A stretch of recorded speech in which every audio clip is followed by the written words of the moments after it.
$40 받고 미국 주식 시작하자. 키움증권 최초 신규 고객이면 $40 미국 주식 투자 지원금 드려요. 비대면 최초 신규 고객 국내 주식 100만 원 이상 거래하면 현금 4만 원도 추가로 드려요. 해외 주식은 원금 손실 발생이 가능하며 그 결과는 투자자에게 귀속되오니 유의하세요. 30분부터 라이브로 함께하고 있고요. 현재 시각은 6시 45분 지나고 있습니다. 자, 미래에셋증권 김석환 선임연구위원 모셔보도록 할게요. 어서 오세요. 안녕하십니까. 네, 반갑습니다. 네. 저희가 항상 시장이 1월 달에 굉장히 힘들고 나서 다음날 우리 김 선임님과 함께 방송을 해서 네. 굉장히 또 이제 또 굉장히 마음이 무거웠어요. 근데 참 오랜만에 좀 웃으면서 그런가요? 방송을 할 수 있게 저는 항상 뭐 좋든 장이 좋든 안 좋든 밝게 했던 것 같은데 네. 밝게 해서 또 힘들었던 순간도 갑자기 그랬었나요? 주마등처럼 그렇죠. 스쳐 지나갑니다. 자, 네. 오늘은 어떤 주제를 좀 이야기를 나눠볼까요? 뭐 일단 1월은 워낙 그 네. 변동성이 큰 장이었었고, 근데 이제 2월은 좀 개인적인 생각에는 투자자분들께서 잘 준비를 해야 되는 시기인 것 같다라고 생각이 됩니다. 그러니까 올해 투자 농사를 잘 하느냐 못 하느냐 그런 기로가 이번 달에 좀 있지 않을까라고 좀 생각이 되고요. 그런 측면에서는 이제 이번 2월 달 같은 경우가 여러분들이 좀 다음 스텝, 그러니까 투자의 다음 스텝으로 가는 데 있어서, 그러니까 지금 물려 있으신 분들이 꽤 있으실 거예요. 그렇겠죠. 그럼 내가 여기서 더 담아야 되느냐 아니면은 또 새로운 걸로 갈아타야 되느냐 뭐 그런 부분들에 대한 아이디어를 좀 같이 공유해 드리고자 합니다. 자, 그러면 어떤 이슈부터 좀 볼까요? 뭐 일단은 방금 그 시간에서 이제 장 마감 후에 실적 발표한 디즈니 계속 얘기가 나오고 네. 있잖아요. 아무래도 오미크론 얘기를 안 할래 안 할 수가 없을 네. 것 같고요. 지금 제가 이제 매번 나와서 업데이트를 해드리긴 했었는데 요 근래는 안 해드렸어요. 워낙 오미크론이 뭐 무지막지하게 올라가고 그렇죠. 있는 추세를 좀 보이긴 해서, 아까 그 디즈니 시간회로 이제 발표된 실적 내용을 보면 물론 이제 스트리밍 관련한 부분도 있긴 하지만은 뭐 테마파크라든지 컨슈머 프로덕트 관련한 사업 분야 부분에서 매출이 일단 2배로 뛰었습니다. 아까 얘기하셨던 것처럼 네, 뭐 사람들의 폭발적인 소비, 이제 그러다 보니까 이익이 잘 나왔습니다. 네, 지난 분기에는 1억 달러 손실 정도가 발생했는데 이번에는 이제 35억 달러의 영업 이익이 발생하다 보니까 이런 부분에서 보면은 경제 재개에 대한 기대감, 저희가 그렇죠. 지금 계속 말씀드리고 있었던 것 중에 하나가 경제 재개 관련한 주식들 또는 ETF들, 테마 계속 관심을 갖고 지켜보시는 게 좋을 듯하다라고 네. 말씀을 드렸던 것 같고, 아까 그렇죠. 뭐 어웨이 얘기도 어웨이, 해주긴 예. 했지만 뭐 대표적으로 호텔과 관련해서 베츠라고 하는 게 있어요. BEDG. 그리고 항공과 관련해서는 제트가 있고, 뭐 이런 거 너무 나는 이거 다 하고 싶은데 라고 하시면 PJ 사시면 됩니다. PJ.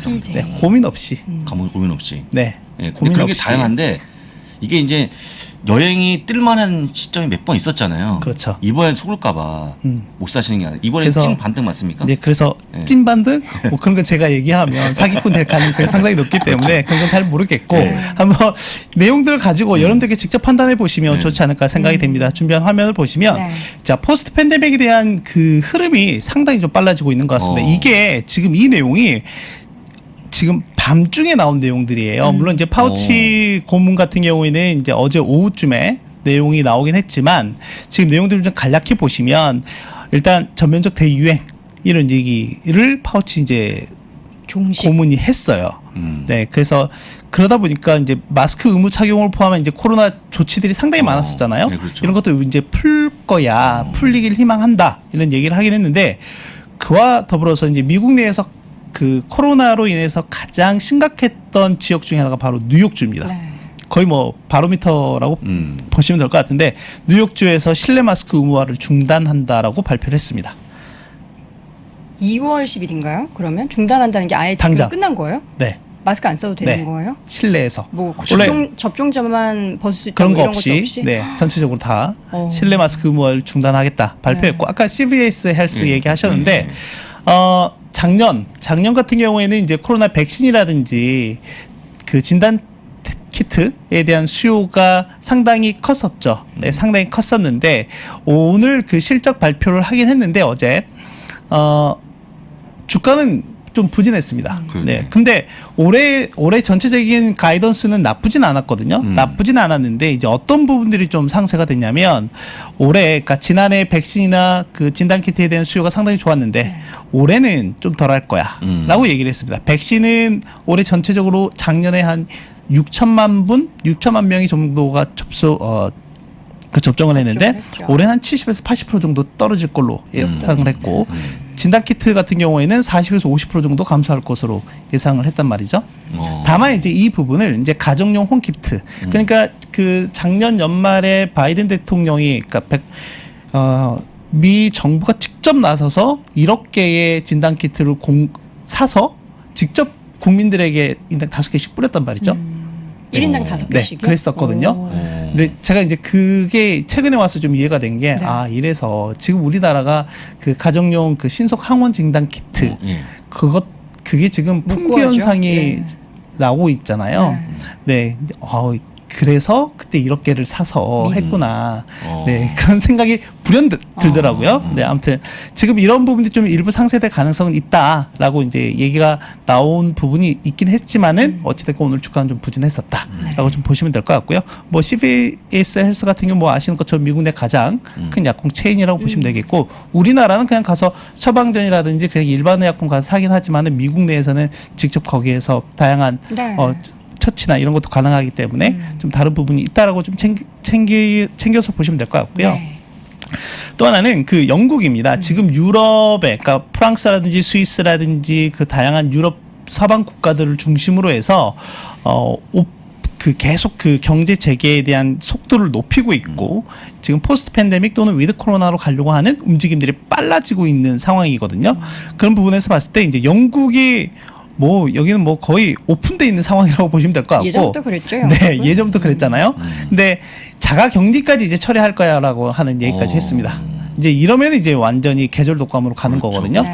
그리고 이제 뭐 아시는 분도 있긴 하겠지만 영국 의회의 그 전통 중에 하나가 뭐냐면 매주 수요일에 의회에서 총리에게 직접 물어보는 그러니까 의원들이 총리에게 직접 질의하고 그리고 질의한 거에 대해서는 무조건 총리가 답을 해야 되는. 무조건. 네, 그래서 그런 시간이 좀 있습니다. 그 PMQ라고 해서 Prime Minister's Questions라고 하는 게 있는데, 네, 그 자리에서 어제 내용을 발표한 겁니다. 네. 네, 그래서 이런 부분들이 좀 있다. 그래서 아마 2월 말 정도에는 이러한 코로나19 대응 전략을 발표할 가능성이 높고, 미국도 아마 이런 부분들을 이제 점진적으로 밟아 나갈 것으로 예상이 되고요. 우리나라도 이제 그런 얘기가 좀 조금씩 나오고 있는 것 같습니다. 그러면 지금 미국 상황은 어떠냐? 저는 뭐 이런 그래프보다는 이게 중요할 것 같습니다. 평균적으로 보면 오미크론이 나오고 나서 피크는 언제 나와? 라고 한다면 한 30일에서 45일 정도였던 것 같습니다. 그럼 우리는 언제죠? 우리나라가 이제 막 들어가기 시작을 했잖아요. 그러면은 2월 그러니까 2월 20일부터 3월 중순 정도가 될 것 가능성이 높아요. 그러면 아마 2말 3초가 가장 가능성이 높을 것 같고요. 당분간은 확진자가 늘어날 가능성이 높다. 당분간은. 뭐 이렇게 되면 우리나라도 한 8만, 10만 찍을 가능성이 높지 않을까요? 뭐 네. 2월 말에 뭐 17만까지 이야기가 뭐 나오고 그러니까 10만 넘어간 곳까지도 얘기가 네. 좀 나오긴 했기 때문에 근데 이제 아시는 것처럼 뭐 방금 보셨던 그래프에서 보시는 것처럼 뭐 아까 그 통계 그 얘기도 하셨기 때문에 저는 일단 기본적으로 뭐 우리나라가 뭐 특이한 게 아니라고 한다면 아마 이 기준에 의한다라고 하면 2말 3초가 될 가능성이 높다라고 생각이 되고요. 그 이후에는 포스트 팬데믹으로 좀 빠르게 갈 가능성이 높다. 그러면 결론적으로는 방금 앞에서 말씀드렸던 경제 재개 관련한 테마나 기업들에게 집중하실 필요가 분명히 있다. 그래서 그런 측면에서 저희가 작년부터 계속 말씀드렸던 부분 중에 하나가 바벨 전략이다. 워낙 바벨 전략. 빅테크나 성장주에 대한 투자가 잘 하고 있으시니 그 부분과 더불어서 이런 쪽도 같이 챙겨서 보셔야 된다라고 말씀드렸던 부분이 이제는 좀 계속 좀 유효하다라고 보시면 될 것 같고요. 네. 뭐 우리가 이제 제가 지난주에는 줌으로 하다 보니까 뭐 명확하게 전달드리는 게 뭐 얼굴이 보니까는 크게 네, 얼굴이 얼굴이 아주 그냥 보셨죠? 거인이 된 것 같은데 그 1월달 증시를 한번 리뷰를 해볼 필요가 네. 있을 것 같습니다. 흐름들을 좀 보시면 화면을 통해서 보시면 이미 뭐 1월달에는 한 3가지 변곡점이 좀 있었던 것 같아요. 그러다 보니까 제가 한번 소개해드렸던 것처럼 그 1월달 증시의 장중 변동성이 거의 2020년 3월 팬데믹 수준만큼 그렇죠. 커졌다라고 하는 거고 그게 매 주차를 거듭할수록 커졌던 기억이 있죠. 실제 1월 넷째 주가 거의 뭐 최악의 상황이었었죠.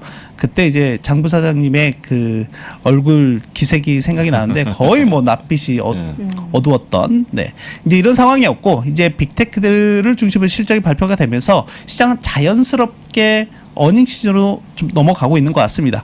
뭐 아시는 것처럼 지난주에 뭐 메타 뭐 아주 폭망을 했죠. 네. 이렇게 말씀 좀 그런가요? 아무튼 주가가 폭망을 했다라고 하는 거고 뭐 시간 그 장중에 이렇게 26%나 하락을 하는 모습들이 좀 있었죠. 반면에 이제 그 다음날 이게 오타네요. 오타가 이제 아마존 같은 경우는 실적이 워낙 또 잘 나와서 메타의 충격을 상쇄하는 그렇죠. 부분들이 좀 있었다. 저는 근데 이 메타의 이런 실적 부진에 대한 부분들을 단순하게 그 재무적 숫자로만 들여봐야 될까에 대해서는 저는 일단 퀘션입니다. 네, 그 부분은 뒤에서 말씀드리도록 하겠습니다. 왜 그렇게 생각하고 있는지. 네. 그래서 메타 하루에 276조 원이나 날라갔어요. 네, 날라갔고 이제 오늘 이제 간만에 또 5% 넘게 상승해서 반등하는 모습들을 좀 보이면서 어느 정도 투심이 일단은 좀 안정화되는 국면이지 않을까 생각이 되고요. 그런 부분들이 일단 이 실적 흐름에서 보시면 좋을 것 같아요. 실제 연말까지는 되게 좀 미국 S&P 500 기준의 뭐 이익 추정치라든지 이런 부분들이 약간 좀 되게 플랫하긴 했었거든요. 아까 뭐 여도 앵커께서 얘기하셨던 것처럼 좀 기존 실적 발표 전에는 기대치를 좀 낮춰놨다가 뭐 물론 일부 그런 경향도 있긴 하지만은 뭐 일단은 시장에 기본적인 컨센서스가 있기 때문에 뭐 일부러 더 낮추거나 그런 의도는 그렇게 크진 않다라고 저는 일단 보고 있고 실제로 그렇고요. 그래서 일단 보면은 실적이 발표가 거듭되면서 일단 이익 추정치가 계속 늘어나고 있고 증가율도 늘어나는 모습이 시장에 상당히 긍정적인 모멘텀이 되고 있는 것 같다라고 보시면 될 것 같고요. 결국에는 그 2020년 2분기 이후부터 저희는 이제 좋아하는 게 서프라이즈잖아요. 네, 그런 서프라이즈의 기록이 좀 지속되고 있는 모습인 것 같습니다. 그러니까 기존의 시장 예상치 대비 실제 기업들이 발표를 했을 때 실적들이 얼마만큼 더 나왔는지 그런 기대가 물론 지금 보시는 것처럼 작년 2분기 고점 대비했을 때는 분명히 눈높이가 낮아지고 있는 건 맞기는 하는데 그럼에도 불구하고 예상 대비 양호한 퍼포먼스를 내고 있는 게 지금 시장을 좀 이끌고 있는 가장 큰 동력이지 않나라고 생각이 되고요. 또 하나는 뭐 연준 얘기를 할 시간이 될지는 모르겠지만 아무튼 연준과 관련한 그런 다양한 이슈들이 1월 달에 좀 가격으로서 많이 좀 선반영되어 있는 부분들이 있는 것 같습니다. 네, 그런 부분들도 어느 정도 좀 있는 상황에서 본다라고 하면 일단 시장에서는 이런 실적에 좀 더 관심을 갖고 또 반응을 하고 있는 것 같다라고 말씀드릴 수가 있을 것 같습니다. 전체적으로 뭐 실적이 뭐 안 좋은 기업들도 몇몇 있었지만 좋아지는 분위기 그리고 앞으로에 그렇죠. 대한 전망도 좀 높아지는 분위기가 맞아요. 그나마 형성이 되고 있어서 말씀해주신 대로 2월을 좀 기점으로 해서 좀 시장 분위기가 다시금 반등과 회복으로 그리고 또 상승으로 이어지지 않을까 하는 기대감을 저는 살짝 열어뒀거든요. 어떻게 계속 열어놔도 됩니까? 네, 일단은 뭐 추세적인 상승보다는 뭐 일단 1월달 하락에 대한 반등 국면이라고 좀 생각이 되고 저는 당분간은 그러니까 3월 FOMC 회의가 15일, 16일에 있을 예정이거든요. 그러면 그 전까지는 어느 정도 방향성을 모색하는 과정이 좀 되지 않을까 생각이 됩니다. 네. 그래서 일단은 뭐 추세적인 반등보다는 이제 개별 기업 단의 움직임도 봐야 되긴 하겠지만은 일단은 뭐 1분기가 좀 아무래도 큰 중요한 변곡점일 것 같고 이제 얼마 남지 않은 시간이거든요. 그렇죠. 그렇기 때문에 지금부터 좀 차곡차곡 잘 준비를 해야 되고 나름대로 이제 개인들 포트폴리오가 다 있으실 거니까 그 포트폴리오에서 내가 좀 더 비중을 늘릴지 아니면은 지금 반등 국면에서 비중을 좀 줄일지 물론 저는 비중을 늘리는 부분에 좀 더 무게를 두고 있지만 네. 괜찮은 기업이라면 그러면 아까 우리가 표로 본 것처럼 실적은 좋아지고 있는 게 검증됐는데 약간의 1월 달에 대한 반등이라고 생각하는 부분들은 3월 달 FOMC 미팅 때문에 좀 그런 겁니까? 아니면 어떤 뭐 변수가 미팅 때문에 그런 건 아닌 것 같고요. 지금은 아까 말씀드렸던 것처럼 그 가격 그 연준에 대한 그 불확실성이 어느 정도 가격에 1월 달에 이미 좀 선반영이 되어 있었고 지금은 원래 이게 지금 실적이 지난해 4분기 실적인 그렇죠. 거잖아요. 네. 이제 그럼에도 불구하고 이제 잘 나오고 있는 부분들. 그리고 또 하나는 이게 넷플릭스하고 디즈니의 내용을 좀 한번 보시면 좋을 것 같은 게 예. 넷플릭스 같은 경우에는 양호한 실적을 발표했음에도 불구하고 주가가 크게 하락을 한 이유는 그렇죠. 올해에 대한 가이던스가 상당히 부진하게 나왔기 때문에 그렇다라고 하는 그런 거고 거, 예. 디즈니 같은 경우에는 올해에 대한 가이던스가 좋았죠. 좋다. 네. 이런 부분들이 좀 반영이 많이 되고 있는 것 같습니다. 그러니까 이게 지금 약간 중첩적인 부분이 좀, 그러니까 연결고리가 있는 것 같아요. 지난해 4분기 실적이 잘 나왔음에도 불구하고, 뭐 부진하거나 또는 좋은 기업들의 주가 움직임을 좀 본다라고 하면 올해 가이던스가 같이 포함이 되어 있는 부분들이 좀 분명히 있거든요. 그래서 항상 기업들의 실적을 보실 때는 실적 그 자체의 숫자도 중요하긴 하지만은 올해 어떤 부분들을 좀 보고 있는지에 대한 부분도 상당히 중요한 투자 예. 포인트가 될 수도 있다, 음. 된다라고 말씀드리고 싶습니다. 예. 오늘 자료 중에서 뭐 여러 가지 경제 지표도 많이 가지고 오셨는데 저는 네. 앞서서 잠깐 말씀해 주셨던 그리고 조금 이따 말씀해 주시겠다고 했던 메타 플랫폼즈 관련해서 네. 좀 이야기를 해주세요. 사실 워낙에 그쵸. 부정적인 부분들만 많이 언급이 되고 있고 또 희망의 불씨를 좀 찾으셨나요? 그게 뭐 바로 결론인데 일단은 뭐냐면 바로 이제 지금 장표를 보시면서 설명을 들으시는 게 좋을 것 같은데 네. 그 제가 계속 말씀드렸던 거는 뭐냐면 그 국내에서 해외 주식 특히 미국 주식을 하시는 분들 같은 경우에는 워낙 그 성장주에 대한 그러니까 특히 앞에 중요한 단서 조항이 붙습니다. 돈을 잘 버는 성장주 그리고 구조적 혁신을 주도하고 있는 기업들. 네. 그러니까 이런 기업들은 뭐냐면 그 장포 사장님이 좀 좋아하는 그 세상을 바꾸는 기업 이런 그렇죠. 단어 네, 되게 좋아하죠. 좋아하시잖아요. 좋아합니다. 그런 기업들이기 때문에 저는 부담이 없다. 걱정이 그렇게 크게 되지 않는다라고 생각이 되거든요.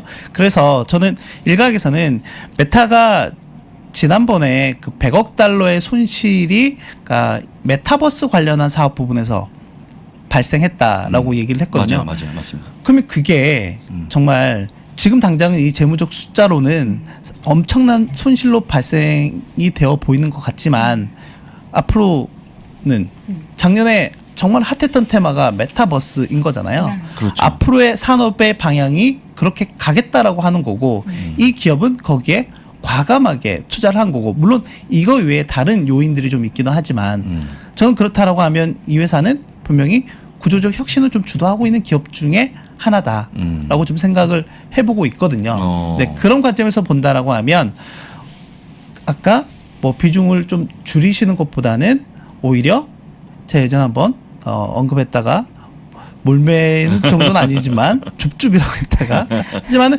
점진적으로 늘려나가면은 나쁘지 않다라고 생각이 되고 그래서 본다라고 하면 제가 2월달 넥스텝에 좀 준비를 해야 된다라고 하는 게 일단 크게 보면은 이제 세 가지 카테고리가 있는데 하나는 그 경제 재개 관련해서는 앞에서 말씀을 좀 드렸고 지금 말씀드리는 기본적으로 국내에서 투자를 많이 하고 있는 빅테크에 대한 돈을 잘 벌고 구조 혁신을 또 하고 있고 또 하나는 제가 저번에 한번 이 기업들이 현금성 자산이 어마어마하게 많다라고 말씀을 드렸고 그러다 보니까 마이크로소프트 같은 경우에는 분리자들을 뭐 과감하게 네, 그렇죠. 또 사는 이런 모습들이 있다라고 말씀드렸잖아요. 그래서 그런 부분들을 좀 잘 체크하시면 좋을 것 같고 이제 마지막으로 하나는 네. 이게 코로나의 역설이기도 하는데, 그러니까 코로나가 저희가 그 2020년, 21년, 22년까지 이제 3년 차에 접어들고 있는데, 2020년에는 이 헬스케어 섹터가 정말 퍼포먼스가 좋았습니다. 하지만 이제 2020년 말에 12월 달부터 백신이 이제 적극적으로 좀 보급이 되면서 일부 몇 개 기업들을 제외하고는 거의 뭐 꽃가루지면서 거의 국내에서도 보면 헬스케어 관련한 지수나 그 움직임들을 보면 거의 역사적으로 가장 낮은 수준. 그러니까 밸류도 그렇고 가격도 그렇고 그런 상황이라고 보시면 될 것 같거든요. 그러면 이 기업들이 그럼 지난 2년, 3년 동안 놀았냐? 네. 그게 아니거든요. 이 코로나 때문에 모든 게 이제 뒤집혀져 있다 보니까 이 기업들의 기본적인 본질 가치에 대해서는 상당히 좀 조명을 받고 있지 못한 부분들이 저는 있다라고 생각을 합니다. 네, 그런 측면에서 본다라고 하면 그러니까 여러 섹터나 산업들이 좀 있긴 하겠지만은 저는 일단 미운 우리 새끼 네, 헬스케어에 대해서도 점진적인 비중도 한번 늘려나가 보시는 것도 나쁘지 않을 것 같다. 이게 헬스케어 같은 경우에는 그 우리의 삶과 같이 하고 그렇죠. 있는 거기 그렇죠. 때문에 그런 관점에서 같이 좀 체크하시면 되지 않을까 생각이 됩니다. 헬스케어 안에 또 바이오 쪽은 조금 부진하잖아요. 맞죠. 그러니까 그러니까, 바이오나 바이오테크 쪽은 상당히 좀 부진한 부분. 전체 아우르는 걸 말씀하시는 겁니까? 헬스케어 뭐 전반적으로. 일단은 저희가 그 국내에서도 그렇고 해외에서도 그렇고 이게 개별 기업으로 접근을 하시기에는 분명히 좀 무리가 있죠. 예, 그렇죠. 그렇기 예. 때문에 저는 이제 국내에도 뭐 타이거라든지 코덱스에서도 그 미국 S&P라든지 나스닥 바이오텍을 추종하는 ETF가 있기도 하고 뭐 그게 좀 그렇다라고 하면 저는 직접 미국에 있는 헬스케어나 바이오텍 관련한 ETF를 같이 좀 접근해 보시는 게 아까 말씀드렸지만 상당히 쌉니다. 네, 싸죠. 싸기 때문에 네. 부담이 없지 않을까 생각이 됩니다. 오늘 자료 중에 뭐 경제지표 발표된 부분을 많이 가지고 오셨는데 지나간 것보다 저는 오늘 밤에 발표가 될 그 소비자 물가 지수 관련해서 다들 이제 집중을 하고 있잖아요. 그렇죠. 네. 7.3인가요? 7.2입니다. 7.2. 예, 예. 그거보다 이제 낮게 나오면은 이제 피크아웃이다. 뭐 높게 나오면은 또 엄청난 우려다. 이렇게 얘기를 하면서 시장에 뭔가 향방, 단기적인 향방을 좌우할 텐데 어떻게 우리가 만약에라도 안 좋게 우리 예상보다 좀 높게 나와서 안 좋게 나와서 시장이 좀 흔들리면 어떻게 우리가 생각을 해야 돼? 뭐 단기적인 흔들릴 조정? 것 같지는 않습니다. 안 흔들립니까? 더 안 좋게 나와 봐야 네. 이제 거의 뭐 정점을 지났다라고 생각할 가능성이 좀 높기 때문에 네. 이제 그에 따라서 연준이 이제 어떤 액션을 취할 거냐에 대한 부분 좀 달라질 가능성이 좀 있긴 하거든요. 준비한 화면을 좀 보시면 네. 일단 3월달 기준금리 인상은 기정사실이에요. 그러면 다만 이제 이게 속도와 폭이 항상 문제이거든요. 항상 문제라고 말씀드리는데 이거 25bp라고 하면 0.25% 올릴까 아니면은